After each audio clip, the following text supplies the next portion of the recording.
Iya, sambil nunggu aja. Sebentar aja ini. Aku lagi nggak salah ketemu lagi. Ya. Oke, ya nggak apa-apa. Mbak Oki, mau apa nih background apa? Oke. Saya itu film ini dibuat tahun 2024 atau 2023 ya? Oke. Gimana Mbak Oki observasi di film Haya ketiga ini seperti apa? Iya, jadi film Gaza ini adalah film yang dibuat tahun lalu. Kita sudah menunggu cukup lama untuk bisa ditayangkan. Tapi alhamdulillah ditayangkan di waktu yang baik ya, ketika semua orang sedang libur dalam perayaan Idul Adha. Mudah-mudahan ini jadi film yang bisa dinikmati oleh banyak orang, sama seperti saya bermain film dari dulu sampai sekarang. Salah satunya ingin sekali bahwa film itu tidak hanya sekedar menjadi tontonan tanpa inginnya tontonan menjadi tuntunan. Maksudnya film-film yang ditonton itu membawa pesan-pesan tersendiri gitu. Nah, kenapa saya terlibat dalam film Gaza? Tentunya tidak semua orang memahami cerita tentang Gaza atau mau baca sejarah tentang Palestina, atau mungkin mereka sempat ingat tapi kemudian lupa. Melalui film ini saya dan teman-teman di belakang layar ini dan di depan layar ini berusaha untuk mengembalikan awareness itu lagi, supaya kita peduli lagi terhadap Palestina. Dan banyak orang yang bertanya-tanya, kenapa sih harus peduli dengan Palestina? Apa sih yang terjadi sebenarnya? Cukup dengan menonton film ini sebenarnya mereka sudah mendapatkan informasi secara global mengenai Palestina. Jadi ada banyak pesan-pesan yang diselipkan di dalam dialog-dialog dalam pesan ini untuk kita bisa support Palestina. Perannya seperti apa di sini Mbak Oki?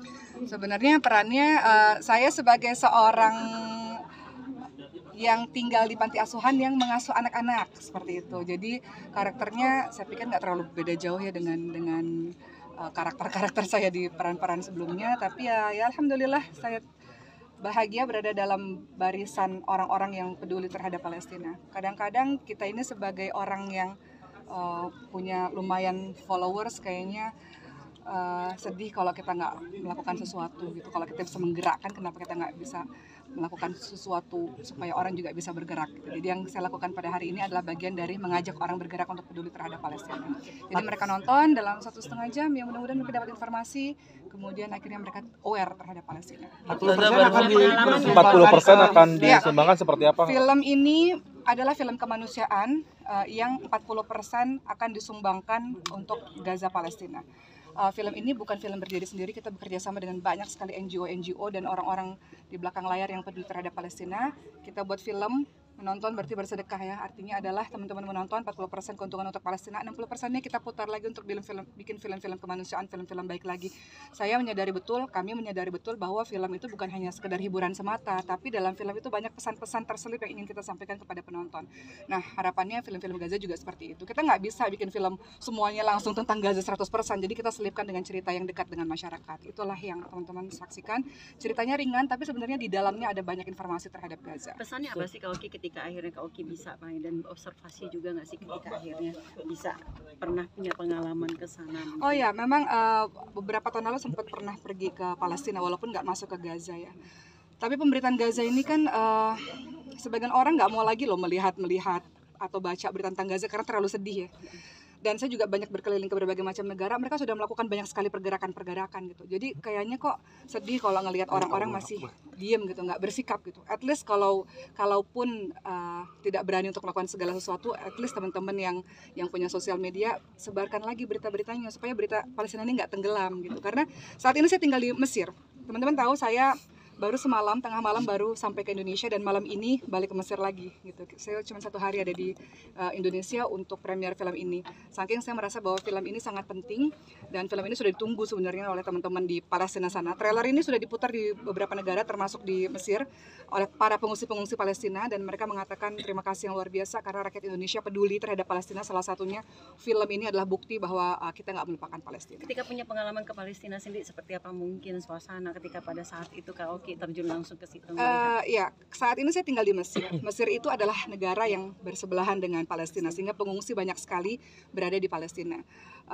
Keadaan mereka ya tentu banyak air mata ya, karena harus berpisah. Rata-rata istri dan anak-anak ada di Mesir, rata-rata suaminya masih ada di dalam Gaza gitu. Jadi mereka terpisah, atau mereka ada di Mesir dalam keadaan yang terluka atau butuh pengobatan dan sebagainya. Jadi bagi saya yang tinggal bersebelahan dengan Palestina pada saat ini merasakan betul kesedihan lah para pengungsi, dan bagaimana teman-teman yang ada di Mesir. Kami kemarin sholat hari raya gitu ya, itu biasanya kita juga setelah khutbah itu biasanya kita free Palestine, free Palestine, dan free Palestine itu nggak menggema hanya ada di Mesir atau di Indonesia dengan film ini, tapi di belahan negara manapun. Saya pergi kemana-mana pada saat itu, orang-orang Eropa sekarang melakukan pergerakan yang luar biasa terhadap Palestina. Jadi rasanya kok malu ya Indonesia sebagai negara yang katanya penuh dengan kasih sayang dan kepedulian tingkat tinggi, nggak melakukan apa-apa. Jadi ini bagian dari bahwa saya punya sikap, saya pribadi dan beberapa teman lainnya, kita punya sikap menentukan posisi kita ada di mana. Posisi kami adalah bahwa kami berada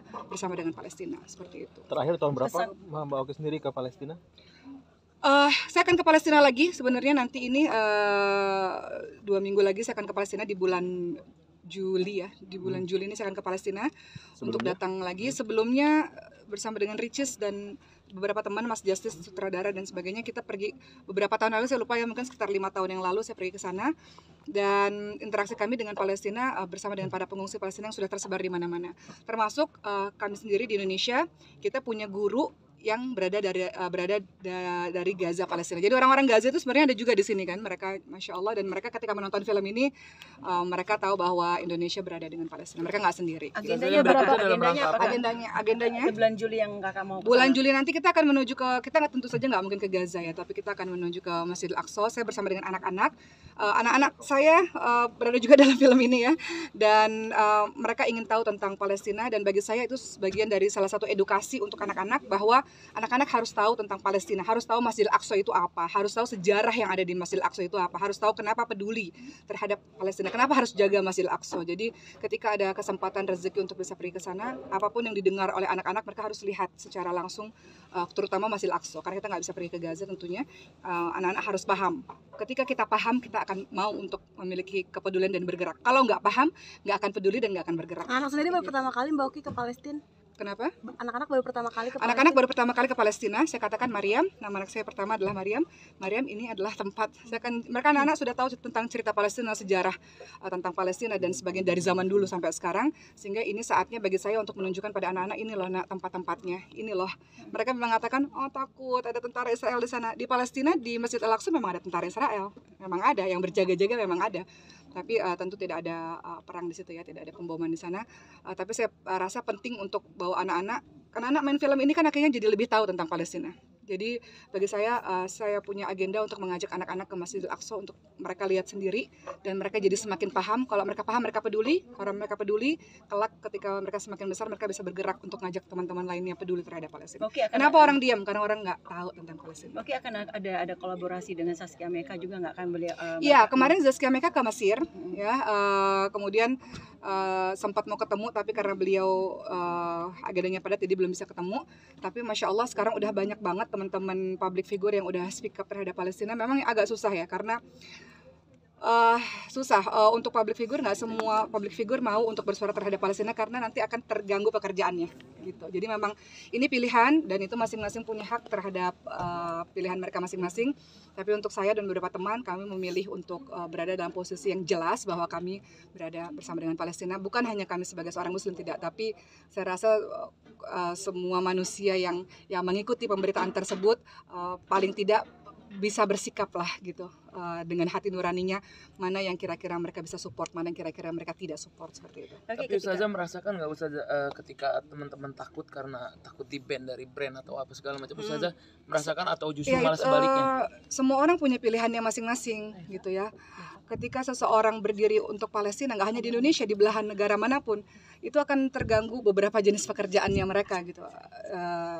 Itu pilihan gitu. Tapi bagi sebagian orang pilihannya adalah untuk menyatakan kejelasannya gitu, nggak tengah-tengah, nggak abu-abu, nggak dia menyatakan kejelasannya, panggilan dari hati nuraninya sih. Jadi mereka untuk kami berada di sini, dan salah satu bentuk kepedulian kita adalah lewat seni dan budaya adalah dengan film ini gitu. Jadi harapannya film ini ya alhamdulillah kita menggerakkan kepala sekolah, kemudian NGO, mudah-mudahan banyak yang nonton insyaallah. Kerjasamanya apa kan nanti yang di bulan Juli ini? Mungkin ada orang Palestina yang iya, kita berencana film Palestina ini kan sudah ada subtitle bahasa Inggris, kemudian bahasa Arabnya juga. Kemudian Teh Meli Guslow, Masya Allah, beliau itu tidak ada sepeser pun untuk Teh Meli Guslow dengan semua yang beliau sudah berikan untuk film Gaza ini. beliau bersedekah dengan suaranya, beliau sedekah dengan lagu-lagunya, masya Allah. Jadi banyak para pemain-pemain yang bersedekah juga untuk film ini seperti itu. Jadi kalau teman-teman tahu di balik layarnya, mereka bersedekah dengan cara mereka sendiri ya, mereka melakukan sesuatu dengan cara mereka sendiri. Jadi bagi saya ingin mengucapkan terima kasih juga kepada teman-teman yang udah begitu peduli. Ternyata banyak ya orang-orang yang berani untuk bersuara, dan mudah-mudahan ini dilihat sebagai public figure. Itu kan kalau melakukan sesuatu mudah-mudahan diikuti oleh banyak orang gitu. Nggak semua orang berani speak up soalnya, tapi mudah-mudahan dengan public figure yang speak up, mudah-mudahan berita Palestina nggak terkubur ya. Karena kadang-kadang kita lupa terhadap Palestina. Sementara sampai hari ini, hari raya Idul Adha kemarin, itu masih terjadi pemboman, masih terjadi penyerangan. Bagaimana mungkin kita bisa tidur dengan tenang, makan dengan enak, hari raya Idul Adha dengan begitu bahagia, sementara saudara sesama manusia, bukan sesama muslim aja, sesama manusia kita dalam keadaan yang nggak baik-baik aja. Jadi mudah-mudahan setidaknya sumbangsi kita yang kecil ini bisa memanggil hati nurani teman-teman semua untuk bergerak. Ketika di Mesir itu kan pasti ada sedekah suara gitu di sini. Kalau Mbak Oki sendiri mungkin seperti apa gitu? Apakah memang tidak meminta bayaran juga, ikhlas itu untuk tracking di sini seperti Mbak Oki? Ya begitulah ya, banyaklah teman-teman lain juga sama seperti itu. Jadi kita bersedekah dengan cara kita masing-masing gitu. Ceritanya apa sih Kak? Dalam arti kan tadi sempat bilang di Mesir juga banyak para pengungsi juga dari Palestina. Seperti apa sih kalau pendekatan ke mereka tuh seperti apa? Mereka ada curhat apa? Oh iya pasti. Saat ini saya tinggal di Mesir, dan udah setahun ini saya tinggal di Mesir sebenarnya teman-teman semua. Kita banyak aktif dalam kegiatan-kegiatan kemanusiaan di Mesir, khususnya para pengungsi Palestina, dan kita memberikan bantuan dari seluruh dunia. Lewatnya kan salah satunya lewat Mesir gitu. Kemarin beberapa bulan yang lalu kita baru ngirim truk ya menuju ke Gaza. Ya saya melihat bahwa semua orang sekarang udah mulai bersatu ya. Kan hati nurani itu kan lambat laun kan jadi tahu gitu ya. Semua orang mulai bersatu dari negara-negara belahan. Kalau teman-teman ikuti pemberitaannya, dari berbagai macam negara sekarang sudah bersatu untuk melakukan sesuatu untuk kemanusiaan ini. Jadi nggak mudah untuk menggerakkan hati seseorang. Makanya film ini rencananya memang akan tidak hanya di Indonesia. Makanya tadi saya katakan soundtracknya sebenarnya Teh Meli buat berbahasa Indonesia dan bahasa Arab. Kemudian subtitlenya juga insya Allah ada bahasa Inggris dan bahasa Arab. Ini sudah ditunggu oleh teman-teman kita di Mesir gitu. Bahwa film ini insya Allah mudah-mudahan nggak hanya ditayangkan di Indonesia, kita berharap ditayangkan juga di luar, khususnya dilihat oleh teman-teman kita di Palestina. Mereka semakin tahu bahwa ini kan digabungkan dengan film-film dokumenter ya. Tadi teman-teman lihat ada kejadian-kejadian nyata di mana seluruh teman-teman di Jakarta itu berkumpul tadi di lapangan kan, ribuan orang. Ini sebagai salah satu bentuk teman-teman Palestina khususnya coba lihat bahwa kami berada di sisimu gitu. Saya update sedikit terkait pendidikan di Mesir sendiri, karena katanya baru kelar ujian nih Ustazah. Iya, tak terasa saya sudah 1 tahun tinggal di Mesir. Saat ini saya mengambil kuliah lagi ya, S1 lagi, ngulang lagi. Saya mengambil jurusan Usuluddin di Universitas Al-Azhar Mesir. Bersama dengan anak-anak semuanya kita pindah ke Mesir. Dan ya alhamdulillah hari-hari berisi dengan belajar dan belajar. Saya 1 hari aja ada di Indonesia teman-teman semua. Semalam baru pulang ke Indonesia dan malam ini balik ke Mesir lagi. Kayaknya lebih panjang perjalanannya dibanding berada di Indonesianya. Tapi saya bahagia banget karena saya bisa barengan bersama dengan teman-teman dalam acara Premier Gaza pada hari ini. Selama di Mesir kegiatannya apa? Kegiatannya belajar. Jadi saya punya banyak waktu yang fokus untuk belajar. Anak-anak juga begitu, soal adaptasi nggak terlalu susah. Alhamdulillah anak-anak cepat, sekarang mereka udah terbiasa dengan bahasa Arab, bahasa Inggris, seperti itu. Dan perbedaan Indonesia Mesir, kita rasa bahwa budaya belajarnya luar biasa di Mesir, jadi kita harus menyesuaikan gaya belajar yang ada di sana. Jadi kalau teman-teman tanya kesibukan saya apa, kesibukan saya belajar aja. Pulang ke Indonesia biasanya bulan Juni sampai September, itu liburan musim panas, kita akan pulang ke Indonesia dan ya promo film lagi, kemudian dakwah lagi seperti biasa, nanti September balik ke Mesir lagi. Tapi ada culture shock nggak sih Kak? Kenapa Kak? Ada culture shock nggak sih belajar di sana sama di Indonesia mungkin? Culture shock, saya menempuh pendidikan seluruhnya ada di Indonesia. Berbeda ternyata pendidikan berada di Mesir. Di Mesir khususnya S1 itu semuanya menghafal ya, kita menghafal Quran, menghafal hadis, menghafal semuanya serba menghafal gitu. Sementara kita di Indonesia agak berbeda metodologi pembelajarannya gitu. Jadi sempat shock awal-awal iya gitu ya, karena banyak kita kan menghafal, khususnya saya belajar agama jadi banyak menghafal perkataan-perkataan ulama, hadis, Quran dan sebagainya. Makanya nggak ada waktu selain belajar gitu. Dan anak-anak juga awalnya kaget ya, cuman akhirnya sekarang sudah terbiasa dengan ritme belajar yang ada di Mesir.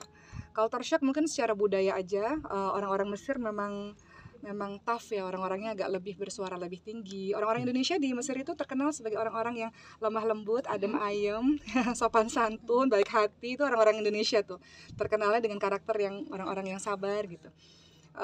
Ya setiap negara punya beda-beda, anak-anak jadi belajar banyak hal tentang budaya-budaya yang berbeda gitu. Ada perbedaan anak-anak di sana Kak ketika main dibebasin, karena kan kalau di Indonesia mungkin ada rasa warningnya. Iya, kalau di Mesir itu memang semakin malam semakin ramai ya, apalagi musim panas ini, isyanya jam 10 malam, jadi di taman-taman, biasa orang-orang Mesir sukanya di taman sampai jam 12 malam di taman gitu kan.